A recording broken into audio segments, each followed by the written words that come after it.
Assalamualaikum warahmatullahi wabarakatuh. Halo teman-teman semuanya. Jadi di video pembelajaran ini kita akan membahas mengenai simpati dan empati, karena mungkin beberapa dari kalian ada yang masih bingung kan tentang simpati dan empati ini bagaimana.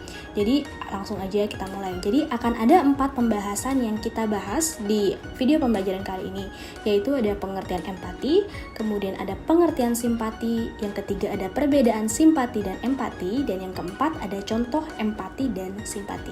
Jadi langsung aja kita bahas. Yang pertama, kita langsung membahas apa sih sebenarnya pengertian dari empati.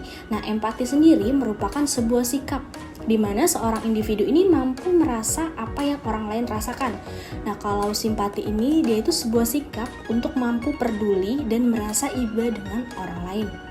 Nah, kita lanjut ke perbedaan simpati dan empati. Simpati dan empati ini punya beberapa perbedaan. Nah, kita akan bahas sama-sama di sini.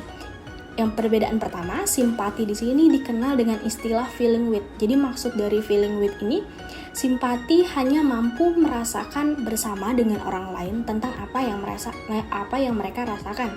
Kalau empati sendiri, dia merupakan atau dikenal dengan istilah feeling in. Jadi di sini empati itu membuat seseorang merasa mampu berada dalam posisi orang lain. Kita bahas perbedaan selanjutnya.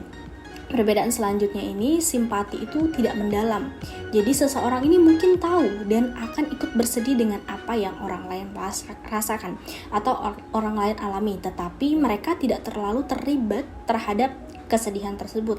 Nah, kalau empati di sini dia itu lebih mendalam. Jadi seseorang ini akan lebih merasakan kesedihan orang lain dan tahu apa yang orang lain rasakan ketika berada dalam situasi tersebut.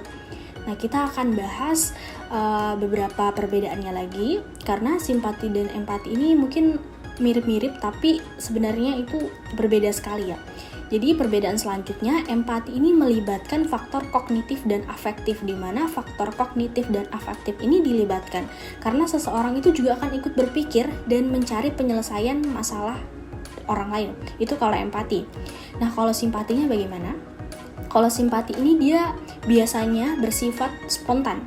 Jadi sebagai contoh nih, saat mendengar seseorang terkena musibah, kita mungkin memberikan respon, saya cukup prihatin terhadap apa yang kamu rasakan, tanpa harus merasakan lebih dalam mengenai apa yang orang tersebut rasakan.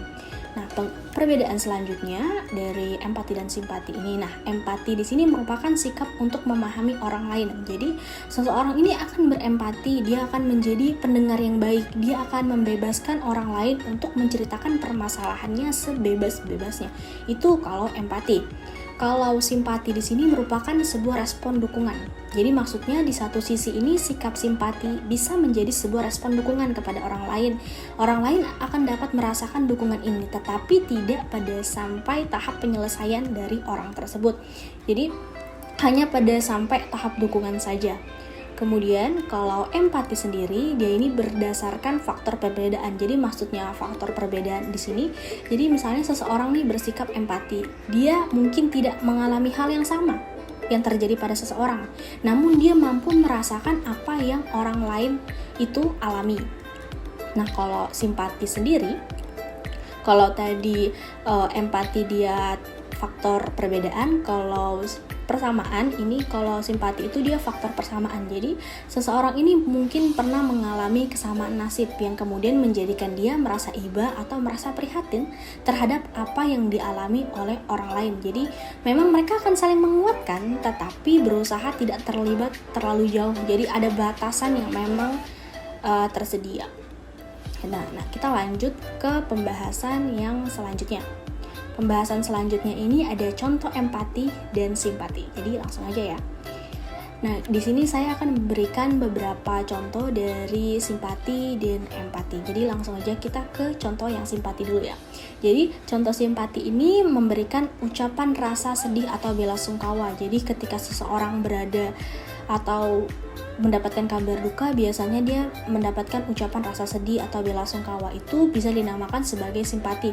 Nah, simpati juga memberikan ucapan selamat atau turut bergembira. Jadi simpati ini tidak melulu tentang atau kabar sedih atau kabar duka. Jadi kalau misalnya seseorang sedang bahagia atau dia berhasil mencapai pencapaian hidupnya, dan mendapatkan kata selamat atau ucapan selamat dari orang lain, itu bisa dinamakan sebagai simpati. Nah, kita ke contoh empati. Empati di sini dia membantu korban bencana alam. Jadi, empati di sini perlu effort yang lebih besar karena dia melibatkan fisiknya. Dia langsung terjun langsung membantu orang-orang yang sedang dalam kesulitan. Nah, yang terakhir, empati juga contohnya bisa mendirikan rumah singgah untuk menampung anak-anak jalanan.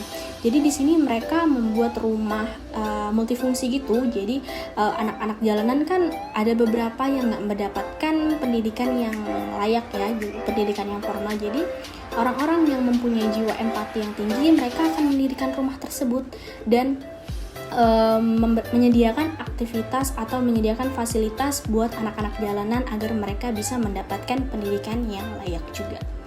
Oke, mungkin sampai di sini aja video pembelajarannya. Semoga video ini bisa bermanfaat dan memberikan kalian pengetahuan ya. Sampai jumpa di video pembelajaran selanjutnya.